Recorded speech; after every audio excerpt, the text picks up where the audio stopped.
Welcome to pro GS 24x7। दिन हो या रात, जीएस आपके साथ। मैं आपका मेंटर शिवांशु सक्सेना। मैं आपकी अगली क्लास में आपसे सिग्निफिकेंस ऑफ लैटिट्यूड्स और सिग्निफिकेंस ऑफ लॉन्गिट्यूड्स के बारे में डिस्कस करने आया हूं। तो let's start.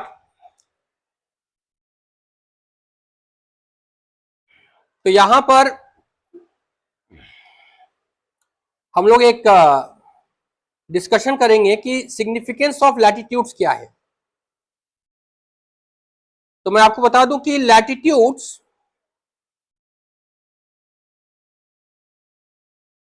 Are best indicators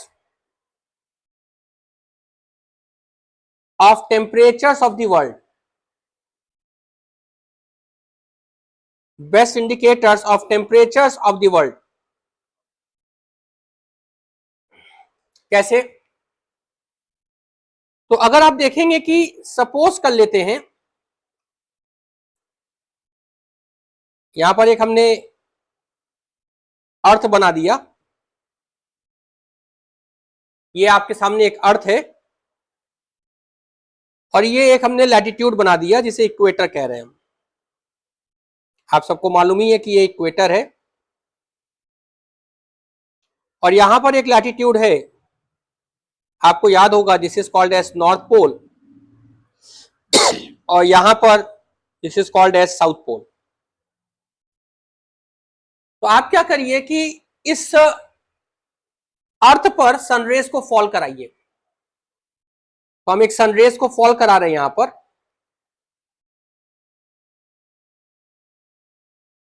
तो ये एक सनरेज फॉल हो रही है,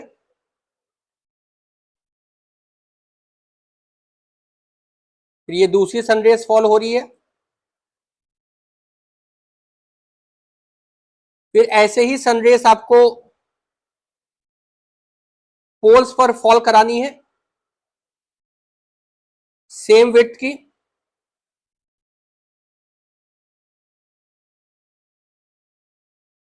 तो ये हमने यहां फॉल करा दी। फिर ऐसे ही आपको साउथ पोल पर सनरेज को फॉल कराना है।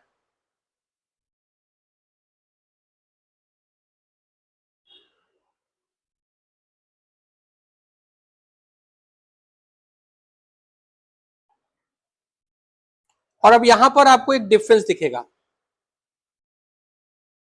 ये हमने सनरेज फॉल करा दी है। So this is sun rays. अब अगर आप यहां टेंजेंट बनाएं तो ये सनरेज 90 डिग्री का एंगल बना रही है। यहां अगर टेंजेंट बनाएं तो ये सनरेज लेस देन 90 डिग्री का एंगल बना रही है। एक टेंजेंट अगर आप यहां बनाएं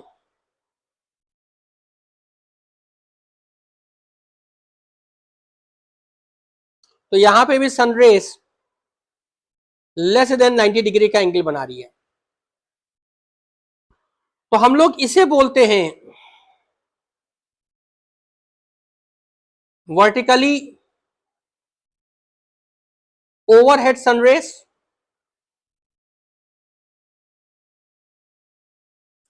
और इसे कहते हैं ऑब्लिक या स्लैंट सनरेज और इसे भी कहते हैं ऑब्लिक या स्लैंट सनरेज। अब यहां क्या प्रॉब्लम आती है, अगर हम इसको ये एक एरिया देखें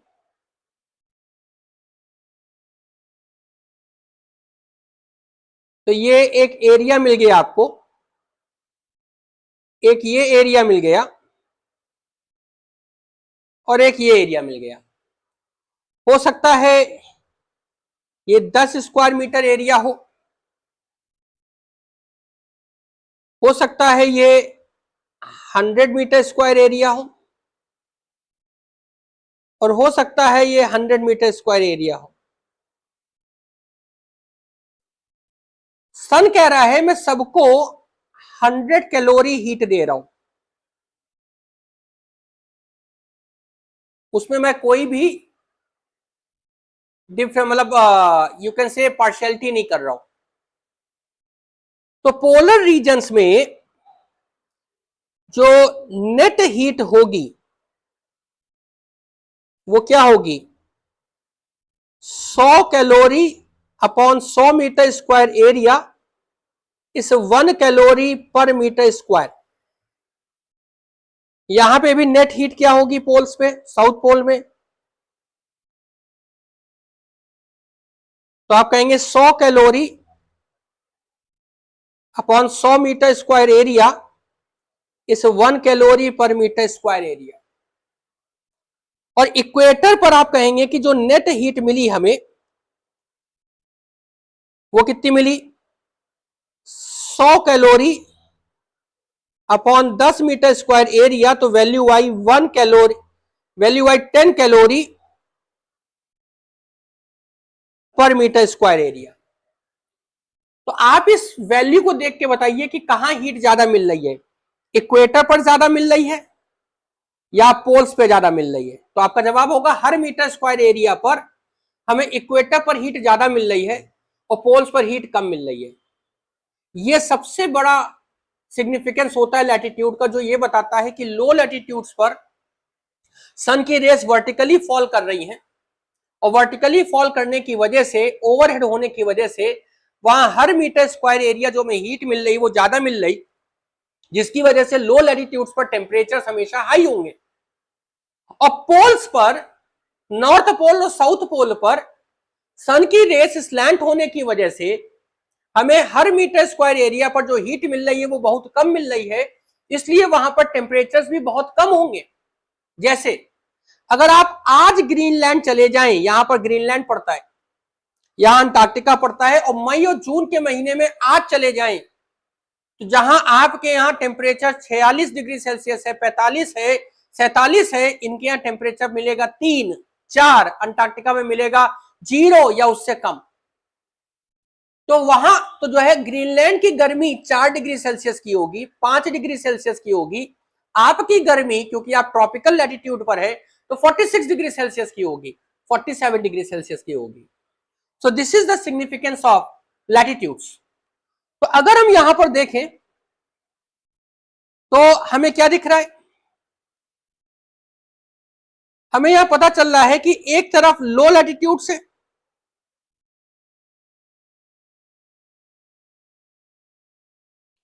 और एक तरफ हाई लैटिट्यूड से।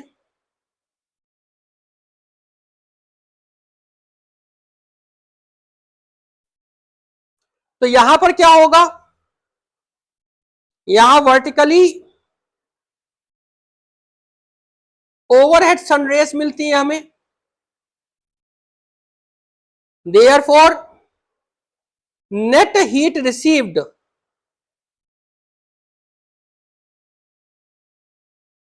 पर यूनिट एरिया क्या होगा,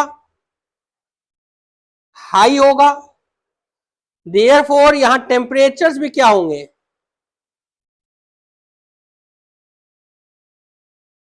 हाई होंगे। जबकि हाई लैटिट्यूड्स पे हमें highly oblique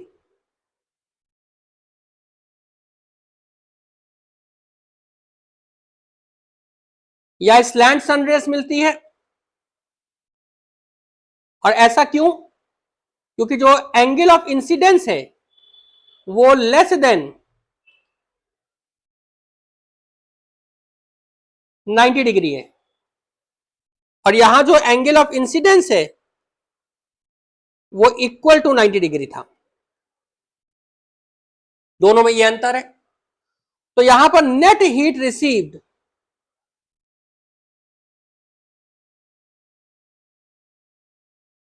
per unit area क्या हो जाएगा, वेरी लो। देयरफॉर यहां टेम्परेचर्स भी क्या हो जाएगा,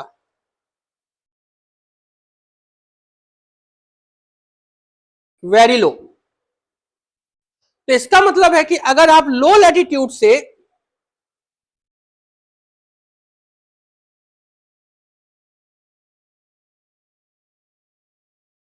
हाई लैटिट्यूड्स की तरफ जाते हैं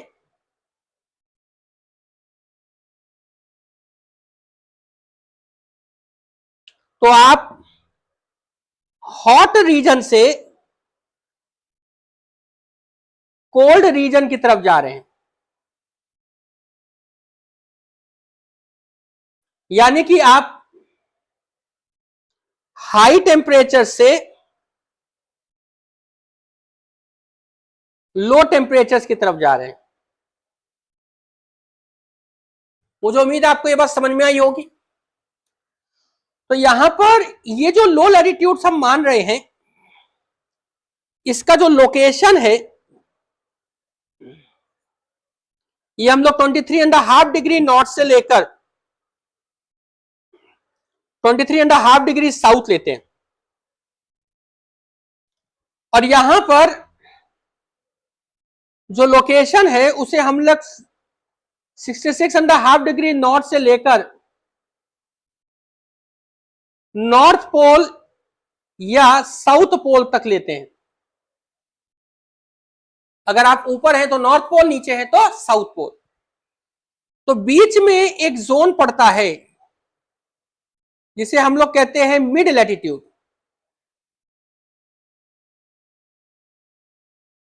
तो ये तो ट्रॉपिकल जोन कहलाता है, ट्रॉपिकल या टॉरिड जोन कहते हैं इसे, और इसे पोलर या फ्रिजिड जोन कहते हैं।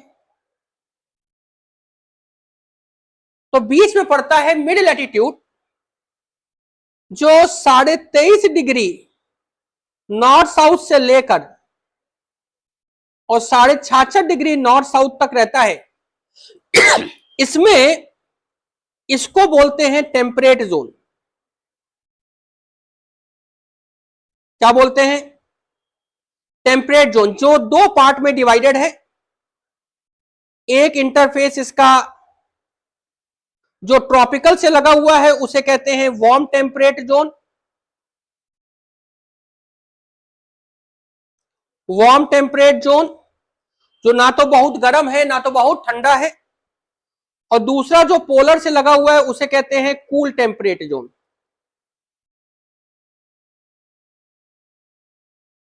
इसे मान लेते हैं 23.5 से 45 डिग्री नॉर्थ साउथ और 45 से 66.5 डिग्री नॉर्थ साउथ। तो इस तरीके से ये सारे जोन्स मिला के torrid zone, warm temperate zone, cool temperate zone और फ्रिजिड जोन, ये heat zones of the earth कहलाते हैं। Heat zones of the earth कहलाते हैं, जहां अगर गर्मी में आप जाएंगे तो नीचे गर्मी ज्यादा सीवियर है, ऊपर गर्मी है ही नहीं, और नीचे जो है जाड़े कम सीवियर है विंटर्स, और ऊपर विंटर्स ज्यादा सीवियर है। तो this is how the latitudes are the best expressions of the temperatures across the world. जब क्लाइमेटोलॉजी पढ़ेंगे तो इसे और डिटेल में पढ़ेंगे। तो अगर हम यहां पर देखें, if we look at this part, तो ये हमने पहले से एक मैप बना के रखा हुआ है ताकि आप लोगों का टाइम ना वेस्ट हो। तो ये अगर देखा जाए तो यहां पर हम उन जोन्स को बांटेंगे। पहला जोन्स है ट्रॉपिक ऑफ कैंसर, और फिर हम यहां पर रखेंगे tropic of Capricorn,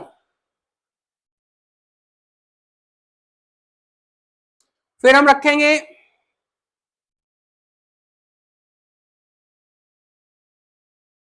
Arctic circle,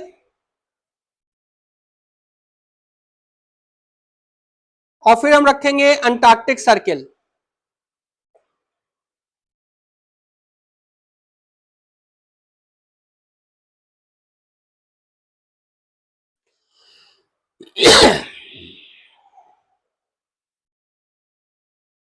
और उसके बाद हम रखेंगे नॉर्थ पोल और south pole.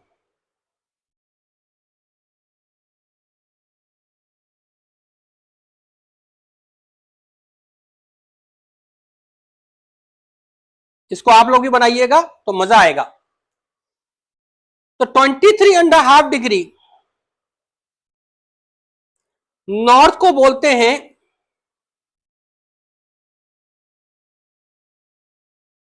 Tropic of cancer, और 23.5 डिग्री साउथ को कहते हैं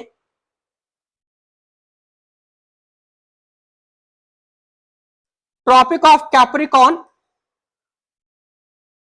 और ये जोन कहलाता है हॉट जोन। तो ये जोन क्या कहलाता है? हॉट जोन, जिसे हम लोग टॉरिड जोन के नाम से जानते हैं। बराबर। फिर उसके बाद ये सेक्शन 66.5 डिग्री नॉर्थ है, फिर ये 90 डिग्री नॉर्थ है, ये 66.5 डिग्री साउथ है, और ये 90 डिग्री साउथ है। ये आपका आर्कटिक सर्किल है, ये आपका नॉर्थ पोल है, ये आपका अंटार्कटिक सर्किल है,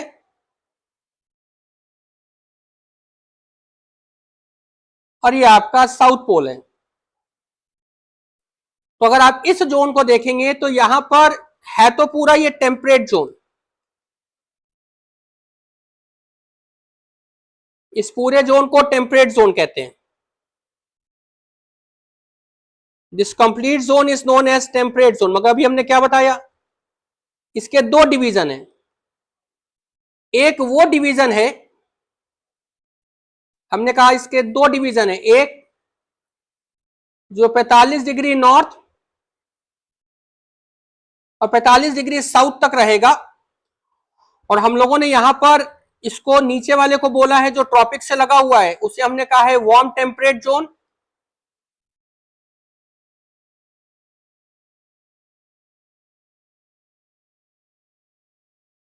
और जो फ्रिजिड जोन से लगा है उसे हमने कहा है कूल टेम्परेट जोन। अभी भी जाके आप इसका टेम्परेचर देख लें तो आपको 10 के आसपास मिलेगा। गर्मी हो रही है तो गर्मी का टेम्परेचर भी कूल टेम्परेट जोन में 10 होता है। तो ये 10 डिग्री सेल्सियस को गर्मी मानते हैं, आप 10 डिग्री सेल्सियस को जाड़ा मानते हैं। ये बहुत बड़ा अंतर है। तो cool temperate zone, and this is called as cool temperate zone. और ये सबसे ऊपर हो गया फ्रिजिड जोन। इनके साथ तो बेचारी गर्मी ही धोखा है कि गर्मी का तापमान ही 0, 3, 4 है। मतलब उस आप इसको बहुत ज्यादा सर्दी मानते, इसे ये लोग गर्मी मानते। और यहां जाड़ों के टेम्परेचर -40, -45 पहुंच जाते हैं। तो ये फ्रिजिड जोन है, and this is also called as frigid zone. तो आज आपका ये काम है, आज आपका ये काम है कि आपको चेक करना है कि जून के इस महीने में अफ्रीका का तापमान, अफ्रीका का ये जो तापमान है वो आप देखेंगे 45, 46, 40, 32, 35 इन सब के आसपास रहेगा। मगर यूएसए और जो है वार्म टेम्परेट रीजन में पड़ने वाला यूरोप, वहां टेम्परेचर अपने आप 18 से कम हो जाएंगे, 14, 15, 16 हो जाएगा। और इसी जून के महीने में कूल टेम्परेट जोन का कनाडा, साइबेरिया, नॉर्वे, स्वीडन का टेम्परेचर आप देखेंगे 10 से भी कम हो जाएगा, या 8, 10, 12 चलता रहेगा।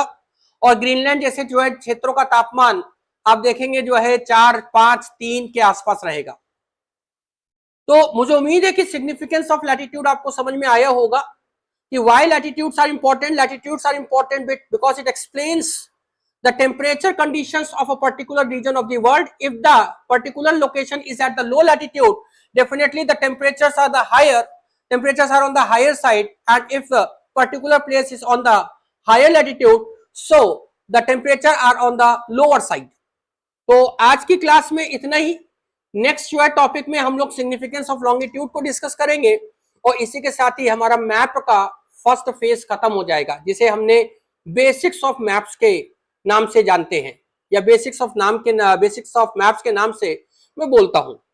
तो मिलते हैं नेक्स्ट क्लास में, तब तक के लिए शब्बा खैर, धन्यवाद।